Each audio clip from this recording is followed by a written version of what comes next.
One of the earliest lessons I can remember ever learning in my life was through the difference between Eastern media and Western media.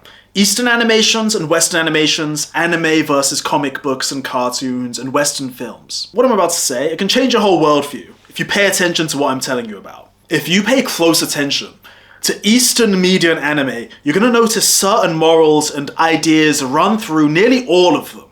So you start off, you're relatively weak, people can fuck with you, and over time you gain power through solid action and effort, and you become stronger and more capable of protecting the people you care about. This is generally the whole thesis for about 90% of animes, manhwas that you're ever going to see in your life. That's Eastern media. Then, we lived in a household which watched both. You would come to Western media and superheroes, and here's where the problems start. The problems start with Marvel and DC, genuinely.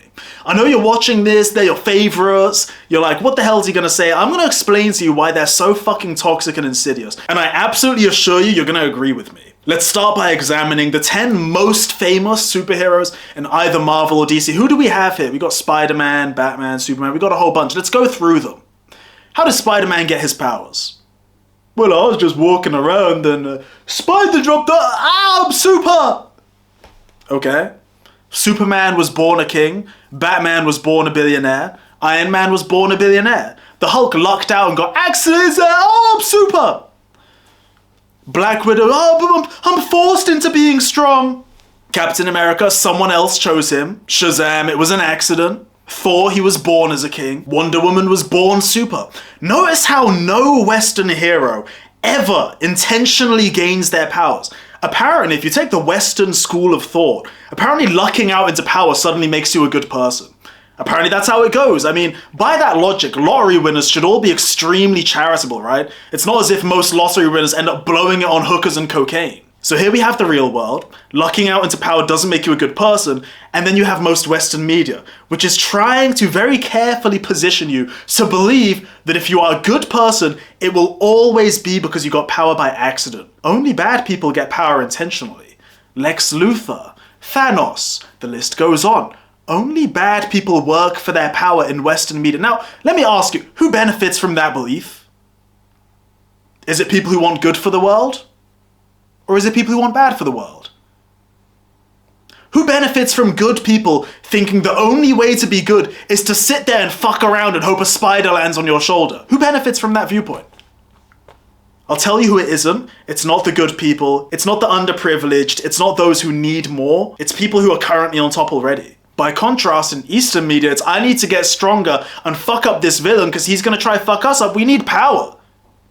Don't do that. If you try to get power, you are by definition evil in Western media. I'm not fond of it. And you know, this whole idea that if you're a good person, you just don't do anything effective in life is reflected usually at the end of the films too.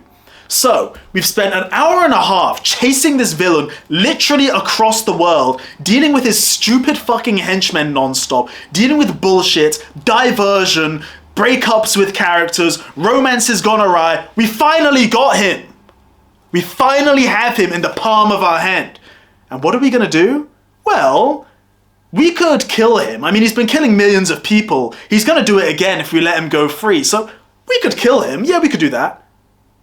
Or we could claim that makes us a bad person. Oh, you can't do that. You'll be just like him. You need to let him go to jail. But he's gonna break free. You just said in the plot he's gonna break free. Yeah, I know, but we're good people. We don't hurt the bad guys. We just send them to jail. Can I ask you again, who benefits from pushing these kind of ideas in your media? Is it good people? Or is it the villain who gets to benefit from a population who believes doing him harm makes them bad? Anyway, let's game this out. The whole idea that peaceful protest is the way, that's gonna change the world. Let's game this the fuck out. You're a billionaire, a health billionaire. You make billions of dollars a year by killing people's grandmas with your shitty healthcare products. You own a $200 million estate in Malibu with a Bugatti parked outside. But one day, you step into the office. Everyone looks at you. Stop! Everyone's like, whoa, what's going on? Sell the Bugatti! Why? What's going on? Look outside! And there it is. It's you, with your billboard. Stop Big Pharma! Stop Big Pharma! You can't be serious. Peaceful protest does not work. I'll tell you what does work: getting filthy fucking rich, filthy powerful, and then taking right action from there. Life is not a Marvel film. You will not luck out into getting power. You have to work for it, and then you can take right action. Nobody broke, nobody powerless is ever gonna change this world for the better. I would argue, if you're a good person, it's your duty to get wealthy. It's your duty to get powerful. Dollars allocated to change, that is the language of power. The language of power is not billboards held on the street. It's not the amount of opinions changed in debates. The language of power is dollars allocated to action. And if you're watching this and you're so deep in the programming that you think, man, I can't get rich, I can't get powerful because I've been told my entire life it's evil, then my advice to you is just keep on living life the way you're living it, man. You know? Keep on living life the way you're living it. Go to that 9 to 5. Get yelled at by that boss. It makes you a good person. Staying and living the peasant life, it makes you a good person. I mean, it must be true. Your boss told you so, right? Your boss likes you where you are. Don't change it. Why fuck with a good thing? In all seriousness, this is actually a major problem. People genuinely think that if you get power, if you seek power, that makes you a bad person. And that good people, by definition, don't seek power. Good leaders don't seek power. Good leaders wait to be chosen. Do you understand? These ideas are carefully planted to keep you in a state of peasantry. Good people seize power and then do good with it. That's how they operate. That's how Thomas Sankara did it. That's how Lumumba did it. That's how Gaddafi did it. That's how the best people who have ever lived fucking did it. You just sit around waiting to be chosen, and the bad guys are not going to stop people from choosing you. You will never get power, and you remain a good peasant forever, whose existence changes nothing. I'll tell you where this mindset came from. I was young. I was in primary school, so between 6 and 12 years old. I was probably about 8 to 12 experiencing this. I lived in a semi-violent primary school, so if you guys are American, again, ages 6 to 12, it was kind of situated between a middle-class neighborhood and a broke area. So it was an interesting dynamic where you had some middle-class kids, you had some kids from the rough side of town, and they all kind of got together in this one school with constant fighting. Constant fighting. Always a fight. And me, myself, I was skinnier, I was black. A couple of kids always tried to pick on me, but alhamdulillah, my father taught me how to fight, and I'm strong as fuck. I'm Nigerian. So it never really panned out for them. It usually went the other way. I built up a little bit of a reputation that if you try and mess with Ishmael, it's not gonna go well for you. That's fantastic. I wasn't the only kid in my school. There was another kid in my year group. He was disabled.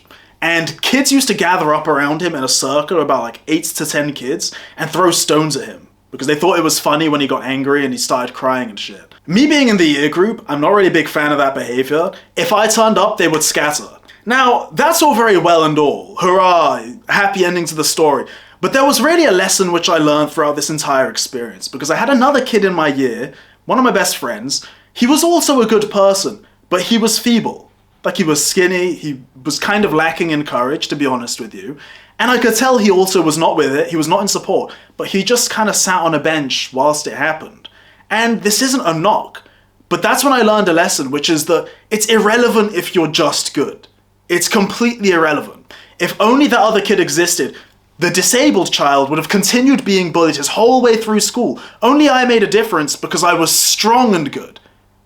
It's the cost to entry of being a real good person, is being strong. And if you're not willing to do what it takes to get that power, then you're nothing. It's irrelevant that you're a good person. It's irrelevant that you have all the right beliefs. It's irrelevant that you hold up billboards. Nobody gives a fuck. The evil people don't give a fuck. The people doing harm don't give a damn. People care when you have good morals and you have power. That's when they're gonna oppose you, and that's when you know you're doing the right thing. So if you're only gonna take one of those actions, you wanna be a good person, but chill out and go and fuck around in your 9 to 5, you go do that. But you're not gonna make any difference. If you're serious about changing this world, you have to focus on getting rich and getting power and allocating your dollars towards right action and making the world a better place. You don't wanna do it?